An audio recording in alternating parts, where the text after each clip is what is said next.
Hello students, ये हमारा electrostatics का दूसरा लेक्चर है। पहले लेक्चर में हम लोगों ने पढ़ा कि विद्युत आवेश क्या होता है, आवेश के गुण क्या होते हैं और आवेशन की विधियाँ क्या क्या हैं। आवेश के गुण में कि धन आवेश दो हैं तो प्रतिकर्षित करेंगे, दो ऋण आवेश हैं तो दोनों एक दूसरे को प्रतिकर्षित करेंगे। धन और ऋण है या ऋण और धन है यानी अपोजिट चार्जेस हैं तो एक दूसरे को आकर्षित करेंगे। यानी दो वस्तुएं हैं, अगर वो चार्ज हैं, एक ये है और दूसरी ये है, तो इनके बीच आकर्षण बल लगेगा अथवा प्रतिकर्षण बल डिपेंड करेगा कि दोनों पर सेम चार्ज है, सेम नेचर का, मतलब दोनों पर धनावेशित हैं या ऋणावेशित हैं, या एक धन है और दूसरा ऋण है। इस बात पर डिपेंड करेगा कि इनमें आकर्षण लगेगा अथवा प्रतिकर्षण। तो उस बल की वैल्यू कितनी होगी ये तो जान गए कि अगर दोनों प्लस हैं तो प्रतिकर्षित करेंगे या दोनों माइनस है तो भी प्रतिकर्षित करेंगे, लेकिन एक प्लस है दूसरा माइनस है तो ये एक दूसरे को आकर्षित करेंगे।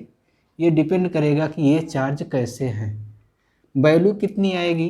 अगर ये मान लीजिए Q1 चार्ज है और ये Q2 चार्ज है और इनके बीच की दूरी r है, तो कूलाम ने बाई प्रैक्टिकल ये रूल निकाला है कि इन दोनों के बीच जो इलेक्ट्रिक फोर्स लगेगा, चाहे वो आकर्षण हो चाहे प्रतिकर्षण हो, इन आवेशों के परिमाणों के गुणनफल के समानुपाती होगा और बीच की दूरी के वर्ग के व्युत्क्रमानुपाती होगा। इसका कोई डेरिवेशन नहीं है। उसी तरह से जैसे गुरुत्वाकर्षण बल होता है F proportional to m1 m2 upon r square, यानी F आकर्षण अथवा प्रतिकर्षण directly proportional to Q1 Q2 upon r square. Proportionality हटाएंगे तो एक कांस्टेंट आएगा, स्मॉल k लिख रहे हैं, Q1 Q2 बटे r स्क्वायर।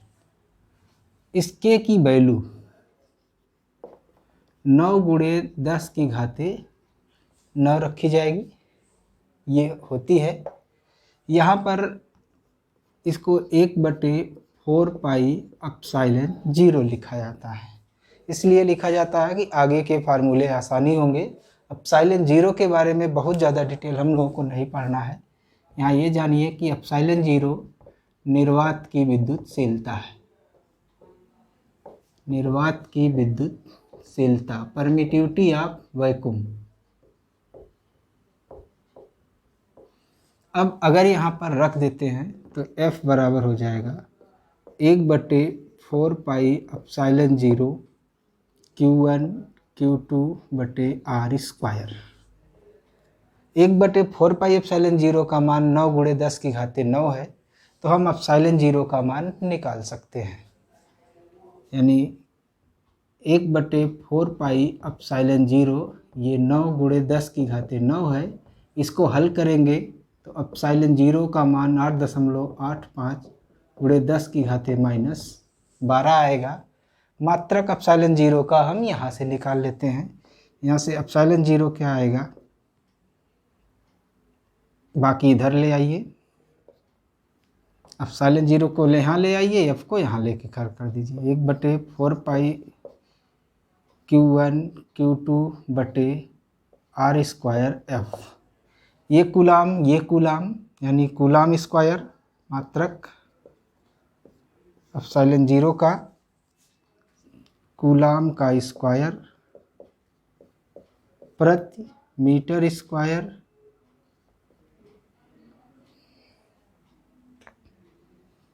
न्यूटन। न्यूटन बाद में कहने में, मीटर स्क्वायर न्यूटन कहने में थोड़ा दिक्कत होती है, तो न्यूटन मीटर स्क्वायर कहा जाता है। न्यूटन शॉर्ट में C square oblique newton metre square लिखा जाता है। एप्सिलॉन 0 की बीमा, ये जानने के लिए हमें चार्ज की बीमा की आवश्यकता पड़ेगी। चार्ज की बीमा निकाली जाती है इससे, विद्युत धारा पढ़े होंगे I बराबर Q/T, तो Q बराबर IT।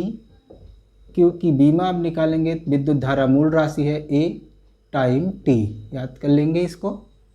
बीमा निकालेंगे एप्सिलॉन 0 की, इस वाले से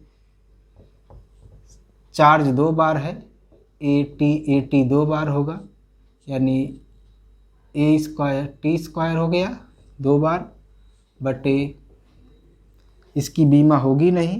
R का मतलब दूरी है, L2, F का मतलब F की बीमा याद होनी चाहिए, MLT-2। इसको हल करेंगे, M ऊपर जाएगा -1, L3 होगा तो L-3, T-2 है ऊपर जाएगा +2 हो जाएगा, 2 पहले से मौजूद है 4 और A2। एग्जाम में एप्सिलॉन 0 की भी बीमा कभी कभी पूछी गई है, क्या होती है, तो इस तरह से आप निकाल सकते हैं। कूलम्ब सलाम क्या था कि दो आवेशों, बिंदु आवेशों के बीच लगने वाला आकर्षण अथवा प्रतिकर्षण बल उनके गुणनफल के समानुपाती और बीच की दूरी के वर्ग के व्युत्क्रमानुपाती होता है। बल सदिश राशि है, या तो ये दूर की तरफ प्रतिकर्षित होंगे या तो पास की तरफ आकर्षित होंगे, यानी जो बल की दिशा होगी इन दोनों को मिलाने वाली रेखा के अनुदिश होगी। प्रतिकर्षण है तो अंदर की तरफ, आकर्षण है बाहर की तरफ, आकर्षण है तो अंदर की तरफ।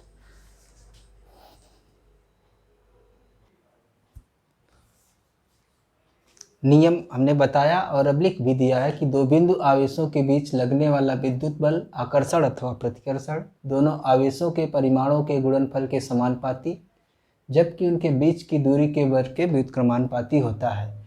बल की दिशा दोनों आवेशों को, यहाँ आवेशों लिख दीजिएगा, को मिलाने वाली रेखा के अनुदिश होता है। अनुदिश होने का मतलब जैसे एक ये चार्ज है और एक दूसरा पॉइंट चार्ज ये है, इन दोनों को मिलाने वाली रेखा यही हुई। दोनों अगर धनात्मक चार्ज हुए तो इसी रेखा के अनुदिश दूर की तरफ, दोनों ऋणात्मक चार्ज हुए तो इन्हीं रेखा के अनुदिश दूर की तरफ, उसी रेखा के अनुदिश अंदर की तरफ होगा अगर एक प्लस चार्ज है दूसरा माइनस चार्ज है। Q1 और Q2 पॉइंट चार्ज हैं।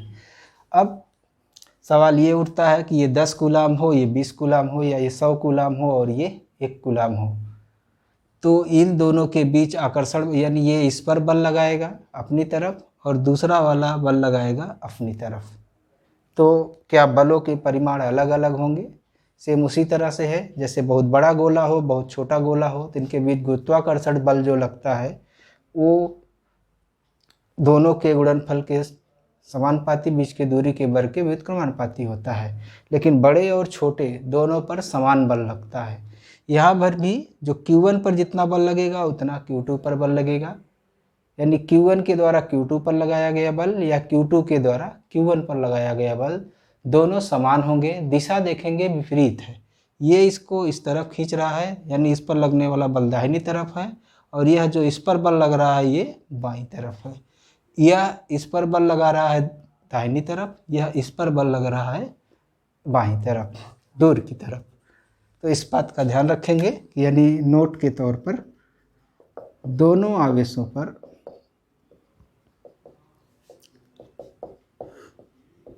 समान बल आरोपित होते हैं।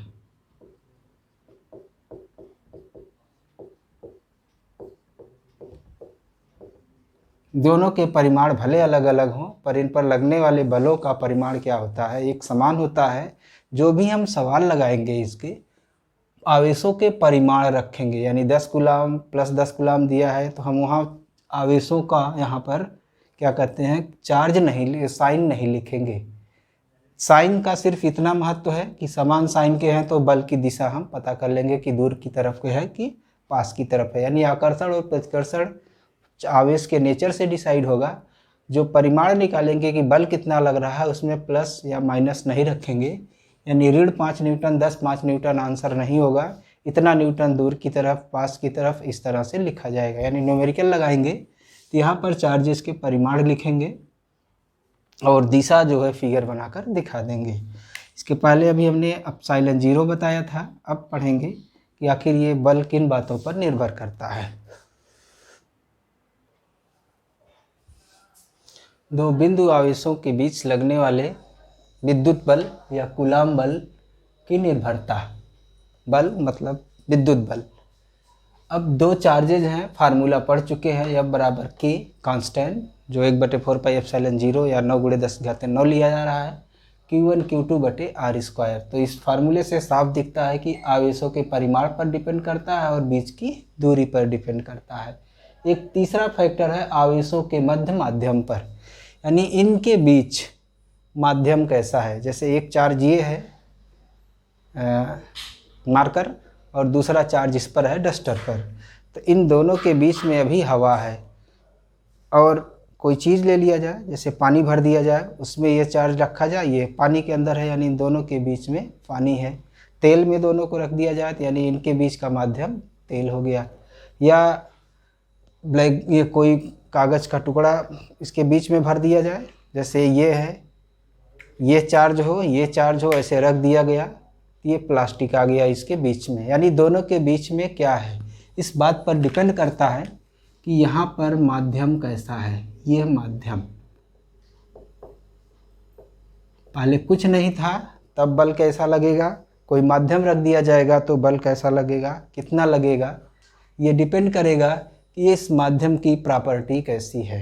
हमें थोड़ा सा चालक कुचालक और परावैद्युत जानना पड़ेगा, इसको हम डिटेल में आगे पढ़ेंगे।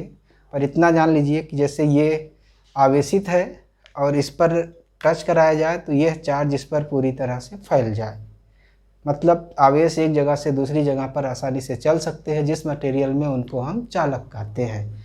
जैसे हमने घर्षण द्वारा आवेशन पढ़ा है जब, उसमें एक कांच की छड़ लिया, दूसरी रेशम की लिया, कांच भी कुचालक है और रेशम भी कुचालक है। तो जो आवेश रेशम पर आया, जो आवेश कांच पर आया, हम उसको पकड़े हुए हैं तो हमारे शरीर से होकर पृथ्वी में जाके न्यूट्रलाइज नहीं हो रहा है, यानी वह इस पर स्थिर है। लेकिन अगर ये धातु का गोला है, इसको रगड़ेंगे, जो भी इस पर आवेश आएगा वो आवेश डिस्ट्रीब्यूट हो जाएगा, नीचे चला जाएगा। यानी आवेश एक जगह से दूसरी जगह पर जा सके जहाँ पर वो चालक है, नहीं जा सकता है उस तो वह कुचालक है। कुछ ऐसे होते हैं,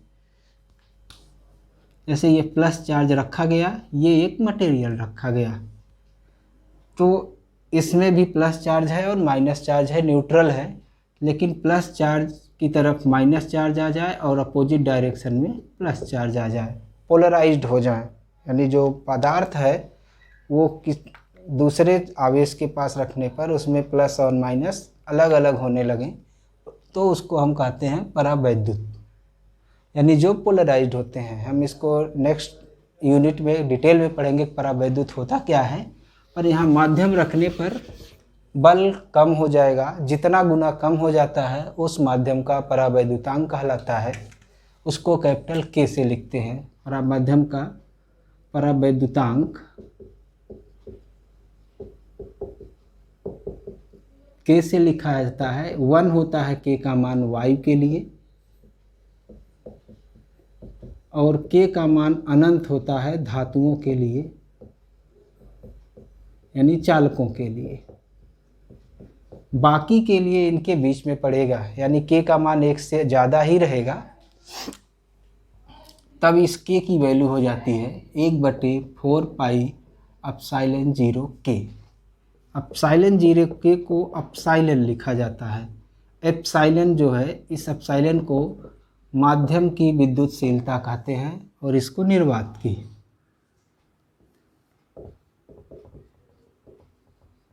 विद्युतशीलता के परावैद्युतांक है। वायु रहेगा तो 1 रखेंगे। जल का के परावैद्युतांक 80 के आसपास होता है, यानी 80 गुना बल क्या हो जाएगा, कम हो जाएगा। यानी F बराबर होगा 1/4 पाई एप्सिलॉन 0 Q1 Q2 बटे R स्क्वायर। जब माध्यम क्या हो, वायु हो, यानी कुछ नहीं है, निर्वात है, इसको हमने क्या लिख दिया, 0। कोई माध्यम रख दिया गया तो उसको के लिखा जा रहा है। 1/4 पाई एप्सिलॉन 0 यहाँ के आएगा, Q1 Q2 बटे R स्क्वायर। इन दोनों से देखेंगे कि जो Fk है वो F0 बटे क्या है, के है। यानी परावैद्युतांक जितना होगा उतने गुना बल का मान कम हो जाएगा। यानी दो आवेशों के बीच में कोई माध्यम रख देंगे तो बल का मान घटेगा, बढ़ेगा नहीं। कुछ माध्यम नहीं है, वायु है या निर्वात है, तो जो भी बल का मान है वो F0 लिखा जा रहा है। इसका मान 9 10 की घाते 9 है, ये सब वैल्यूज पता रहेंगी, रखेंगे, आ जाएगी। के की वैल्यू यहाँ पर जो भी दिया रहेगा रखिएगा न्यूमेरिकल्स में। थ्योरी में हम इतना जानेंगे कि के जितना गुण के रहेगा उतने गुना बल का मान कम हो जाता है।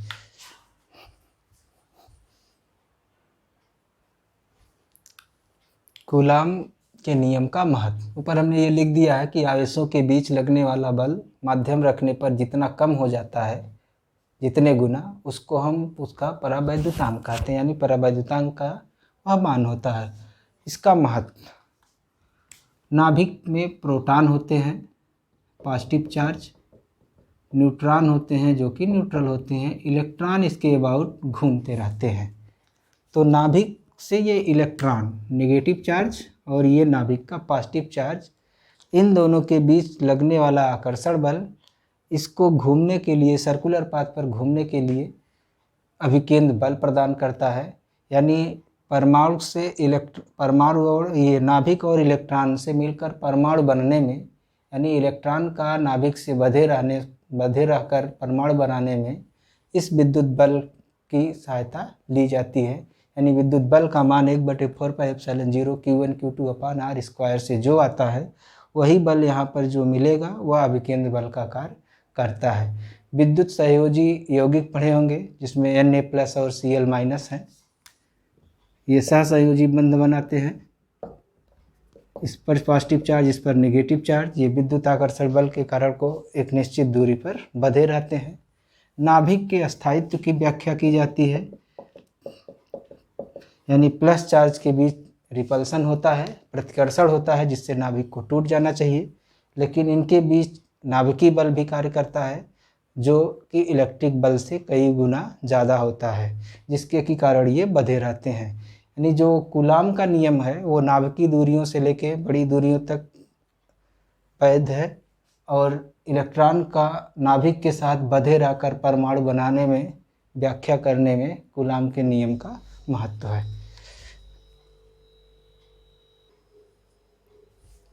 कूलाम के नियम का सदिश रूप, वेक्टर फॉर्म। वेक्टर फॉर्म में क्या होता है कि हम चार्जेस को साइन के साथ लिखते हैं। Q1 पॉजिटिव रहेगा तो पॉजिटिव लिखेंगे, नेगेटिव रहेगा तो नेगेटिव लिखेंगे। मान लीजिए ये मूल बिंदु है, यहाँ से इसकी पोजीशन ये R1 वेक्टर और इसकी पोजीशन ये R2 वेक्टर है। तो यहाँ से इसको मिलाएंगे ये,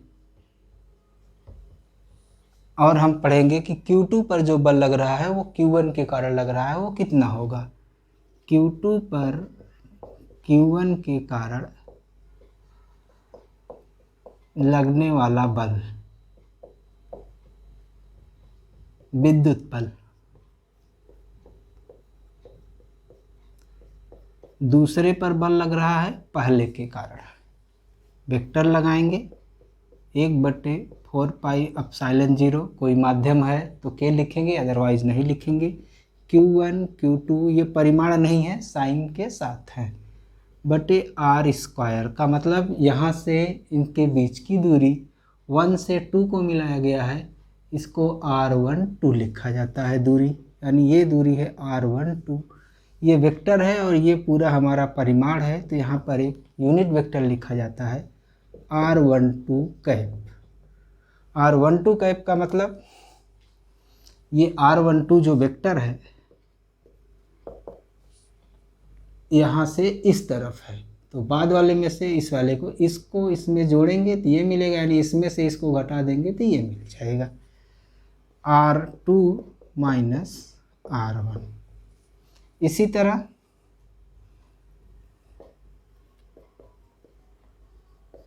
Q1 पर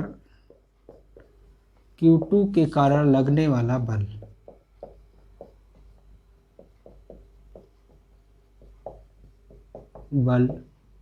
विद्युत बल 1 पर लग रहा है दूसरे के कारण, 1/4πε0, ये Q1 हो जाए और ये Q2 हो जाए। इसके कारण इस पर बल लग रहा है, तो उस बल को यहाँ से हम इसको मिलाएंगे, इसके कारण इसको पढ़ रहे थे तो यहाँ से इसको मिलाए थे यूनिट वेक्टर लिखने के लिए।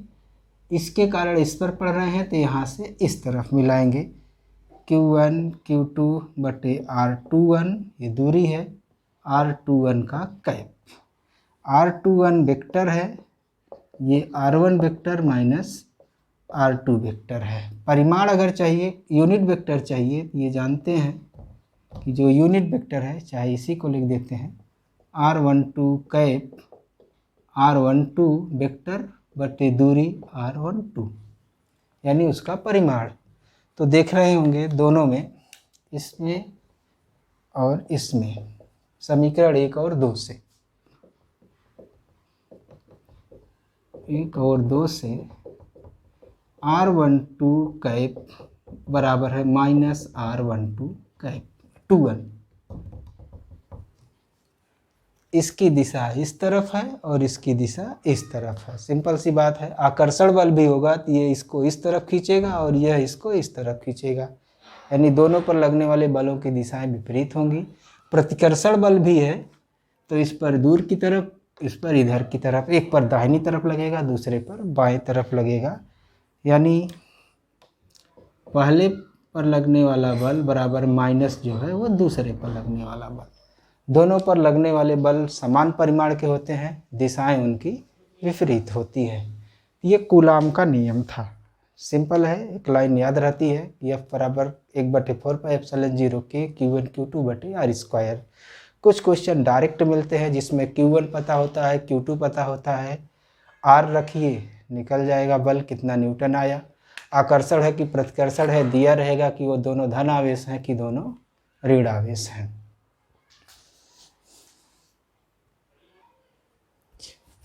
ये एक उदाहरण पढ़ते हैं कि ए भुजा वाले त्रिभुज के, समबाहु त्रिभुज के, ये जो त्रिभुज है ये कैसा है, हमारा समबाहु त्रिभुज है।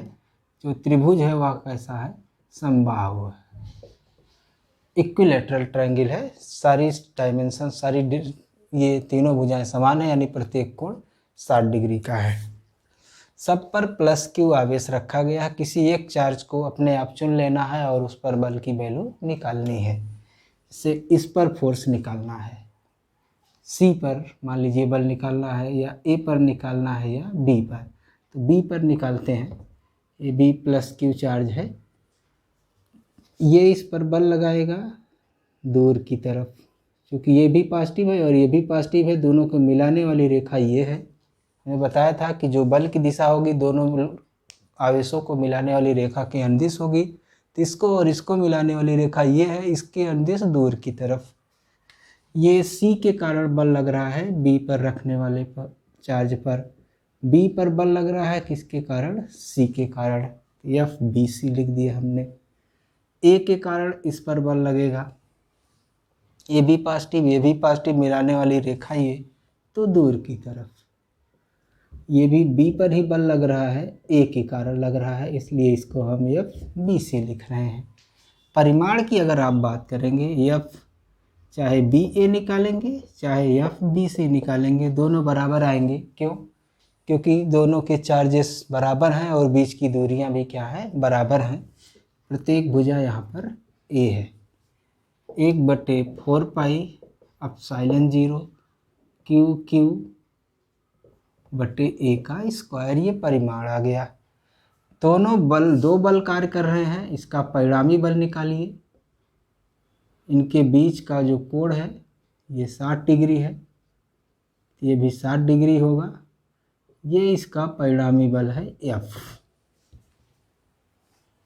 हमको एक बल कितना है वो पता है, क्यू स्क्वायर बटे ए स्क्वायर। ये इस तरह का सवाल हो गया कि एक इस तरफ बल लग रहा है, एक इस तरफ लग रहा है, दोनों के बीच का कोण पता है, परिणामी बल हमको निकालना है। तो हम लोग परिणामी का फार्मूला जानते हैं, r√a² plus b² plus 2ab cos theta, यानी f बराबर √f ba² plus f bc² plus 2f ba f bc का 60। इस वैल्यू को, ये दोनों वैल्यू सेम है, चाहे एफ बी ए लिख दीजिए चाहे एफ बी सी लिख दीजिए। एफ बी ए का स्क्वायर प्लस एफ बी ए का स्क्वायर प्लस 2 करेंगे स्क्वायर होगा का 60/2। ये एफ बी ए कॉमन हो जाएगा, एफ बी ए कॉमन हो गया। अंडर रूट यहाँ 1 + 1 + 1 आएगा यानी 3 आएगा, यानी 1/4πε0 Q² करड़ी में 3। ये बल का परिमाण हो गया जो किसी एक पर लगेगा। दिशा फिगर में दिख रही है कहाँ पर है, एकदम बीच से होके जो जाएगी।